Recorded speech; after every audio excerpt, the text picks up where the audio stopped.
Mtazamaji wa PMTV Tanzania, karibu tena katika update zaidi, tukigusia tena upande wa Kongo baada ya taarifa ile awali ya kundi la M23 kutangaza kujiondoa katika mji wa Uvira.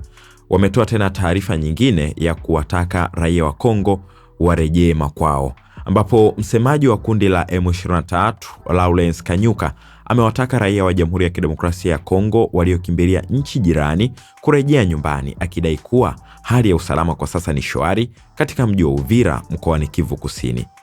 Akizungumza kwa niaba ya kundi hilo linalodaiwa kuungwa mkono na Rwanda, Kanyuka alisema kuwa maisha yameanza kurejea katika hali ya kawaida na kwamba usalama unahakikishwa na M23. Kila kitu kinaendelea vizuri huko Uvira. Tunatoa wito kwa raia wenzetu ambao bado wako nje ya nchi, kwa mfano Burundi au maeneo mengine, warejee nyumbani kuwa hali ipo salama na utulivu, alisema. Kwa upande mwingine, M23 imedai kuwakamata mamia ya askari wa Burundi katika mapigano ya hivi karibuni yaliyotokea Kivu Kusini. Kundi hilo limesema askari hao wako salama na litawarejesha nchini mwao endapo serikali ya Burundi itawasilisha ombi rasmi kwa kufuata sheria za kimataifa.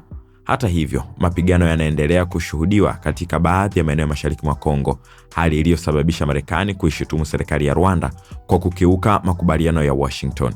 Waziri wa mambo ya nje wa Marekani, Marco Rubio, amesema nchi yake itachukua hatua za kuhakikisha ahadi zilizotolewa kwa Rais Donald Trump zinatekelezwa.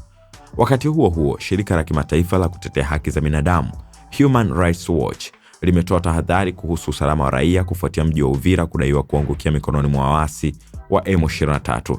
Shirika hilo limewataka wadau wote kuhakikisha raia wanaokimbia mapigano wanaondoka kwa usalama na kwamba misaada ya kibinadamu inawafikia watu wote wenye uhitaji.